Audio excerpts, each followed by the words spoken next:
ဒီ international artist project ကမစက်နေရော2024လောက်ကတည်းကစပြီးတော့ဒီ America Keep Clear Records ဆိုတဲ့ label ကနေစပြီးဆက်တွေ့ရပါတော့ဆက်တွေ့ပြီးတော့သူတို့ကတကမ္ဘာလုံးက artist တွေပေါင်းထားတဲ့အခွေတစ်ခွေလုပ်မယ်ပေါ့နော်အဲ့တော့တကမ္ဘာလုံးမှာရှိတဲ့နိုင်ငံတွေမတူညီတဲ့နိုင်ငံတွေမှာမွေးဖွားခဲ့ artist တွေနိုင်ငံပေါင်းလုံးဝအကုန်အစုံပဲလုံးဝကမ္ဘာနိုင်ငံမကျန်တဲ့ကမ္ဘာနိုင်ငံတစ်ခုမှမကျန်စီအောင်အဲ့တော့ဒီ project တစ်ခုကမ္ဘာ history တစ်ခုပေါ့ဖန်တီးကြမယ်ပေါ့နော်အဲ့လိုမျိုးဖန်တီးကြမယ်ဆိုပြီးမစက်နေကိုလာပြောရဲပေါ့မြန်မာနိုင်ငံဘက်ကမစက်ကိုလာပါပေးလို့ရမလားဆိုပြီးမစက်နေပြောရဲ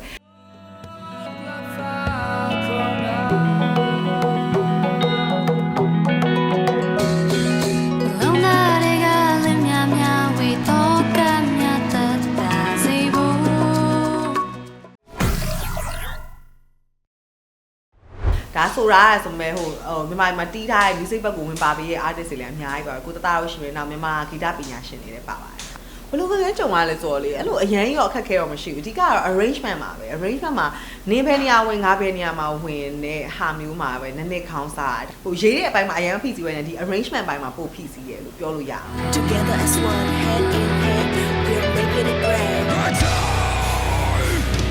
Stand up for all the lives စာသားတော့မစက်နေဘယ်လိုပြောမလဲတချင်းကိုဘယ်လိုစလုပ်မလဲဆိုရဲမစက်နေရပါတော့မစက်နေတို့နဲ့သူတို့နဲ့ပေါင်းမယ်ဆိုရဲမတူညီရဲ့မစက်တို့ Asian ကောင်မလေးတွေနဲ့တင်မလားလုံးဝ African Medal အကျဲစားပေါ့နော်အဲ့လိုမျိုးဆိုတော့ Africa မှာလည်း Medal ဆိုတာရှားတယ်မှန်တိုင်းပြောရဲအဲ့လိုမျိုးဆိုတော့အဲ့လိုမျိုးမတူညီရဲ့လူတွေပေါင်းဆက်ကြမယ်ဆိုပြီးတော့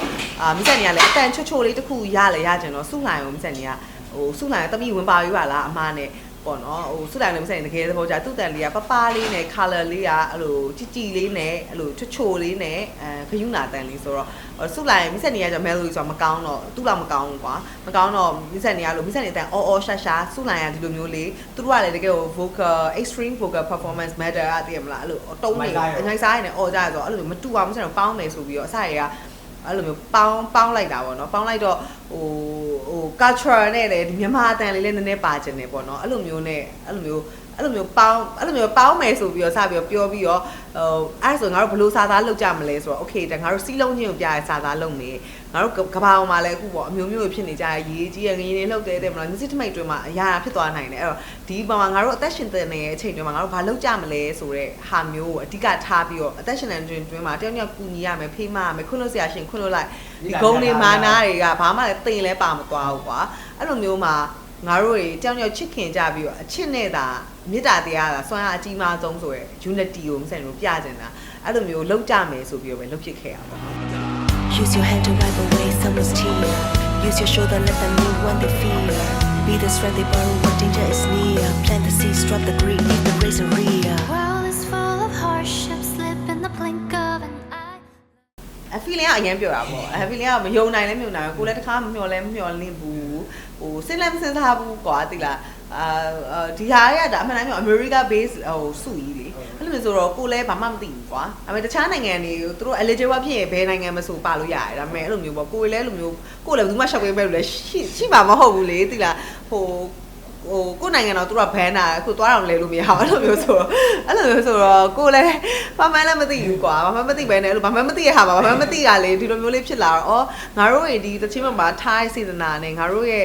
ငါတို့အမှုပညာပေါ်မှာငါတို့ချစ်တဲ့စိတ်လေးကြောင့်ဒါလေးကအတန်ပြန်တက်ရောက်မှုလေးရောင်ပြန်ဟတ်တယ်လို့ပဲစိုက်ထင်လုတ်ခဲ့မှုရဲ့လူရှိမှာပါဟုတ်တယ်မလားဒီလိုမျိုး general ပေါင်းနေဆိုတော့မဆက်နေတို့မြန်မာနိုင်ငံမှာလည်းအများကြီးပဲရှိခဲ့ရပဲလေဟို rock တွေနဲ့ hip hop တွေနဲ့လည်းပေါင်းတာပဲပေါ့နော်ဒါပေမဲ့အခုက metal နဲ့ hip hop နဲ့ metal နဲ့ rap နဲ့ pop နဲ့မြန်မာနဲ့ Africa နဲ့အဲ့လိုမျိုးရိုးရာတွေနဲ့ပါ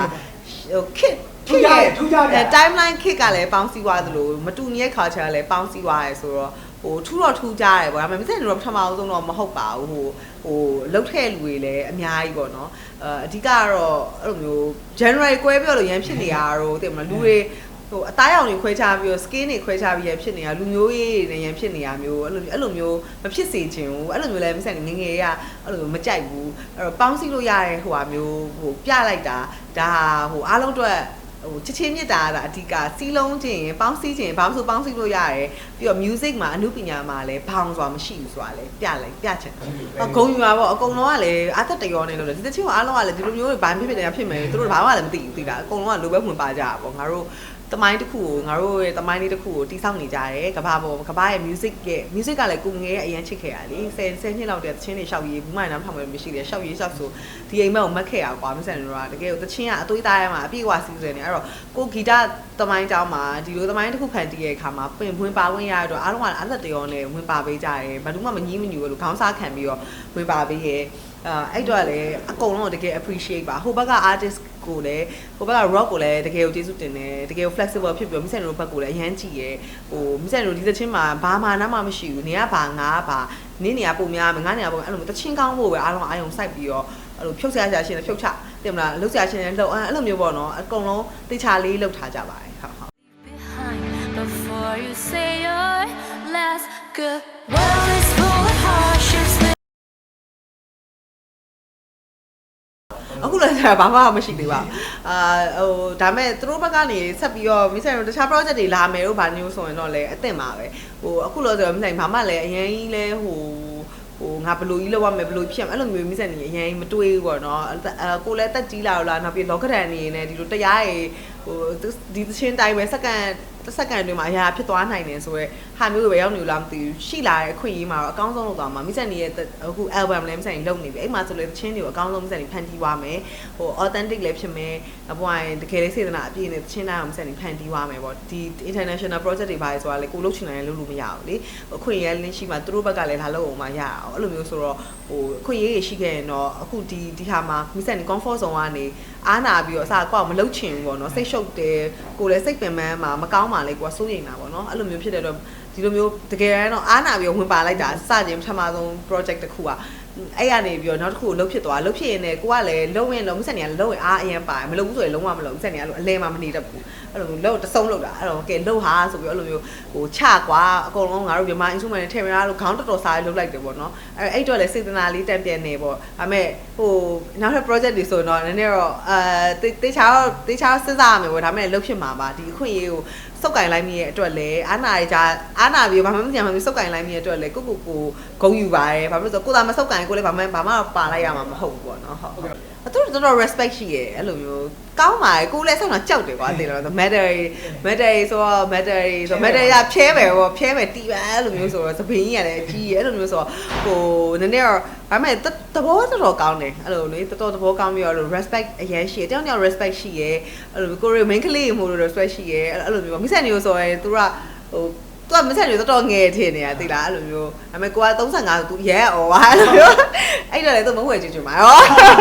အခုတော့တွေကတော့ worldwide အနေနဲ့တော့ဒါသူတို့ဘက်ကဟန်းလာမှာဖြစ်တဲ့အတွက်ပေါ့နော်မရှိသေးပါဘူးဒါပေမဲ့နောက်ပိုင်းထွက်တဲ့သချင်းတွေမှာတော့အဲ့လိုမျိုးဆန်ဆန်နေတော့အများကြီးပါလာမှာပါခွန်အားပေးတဲ့သချင်းတွေကဘာကိုချစ်တတ်ဖို့မေတ္တာတရားကိုဦးစားပေးတဲ့သချင်းတွေပေါ့နော်အဲ့လို healing နဲ့ဆန်တဲ့သချင်းတွေပါလာမှာပါဒီ walk in the light သချင်းလေးကအခုလို Grammy consideration နဲ့မှာပါသွားတဲ့အတွက်လည်းအရောက်ဝမ်းသာပါတယ်အဲ့တော့မိဆက်နေဒီလိုမျိုး project တွေမှာပါဝင်နိုင်အောင်လို့ခွန်အားပေးရပရိသတ်တွေအားလုံးတော့မိဆက်နေမိသားစုတငယ်ချင်းတွေအားလုံးတွေရောကျေးဇူးများတင်ပါတယ်ဒီသချင်းလေးကိုလည်း international platform တွေကနေ stream ပြီးတော့အားပေးကြပါဒီသချင်းကနားထောင်လိုက်ရင်တော့စတဲ့ဟောင်းတော့တမျိုးလေးရောဖြစ်မယ်ပေါ့နော်တင်မလားစုံပလုံးစီနေပဲပေါ့နော်ဘာကြီးလည်းမသိဘူးဆိုပြီးတော့တချို့လည်းအဲ့လိုဖြစ်ကောင်းဖြစ်မယ်ချို့လည်းမိုက်တယ်ဆိုပြီးထူးခြားဖြစ်ကောင်းမယ်နှစ်ခေါက်သုံးခေါက်နားထောင်ကြည့်ရင်တော့မိဆက်နေတို့ရဲ့ပြကျင်တဲ့ unity နဲ့ပြကျင်တဲ့ဒီ tribute လုပ်ချင်တဲ့ဒီအချစ်တို့နောက်ကဘာနဲ့ပတ်သက်တဲ့မိဆက်တို့ပေးချင်တဲ့ message လေးကိုရမယ်လို့ထင်ပါတယ်အဲ့တော့ဒီ message ကောင်းလေးတွေလည်းအများကြီးတခြားပရိသတ်တွေတီအောင်ဖြန့်ဖြူးပေးကြပါအောင်လို့ပြောချင်ပါတယ်ရှင်ဟာကျေးဇူးပါကျေးဇူးတင်ပါတယ်Stand up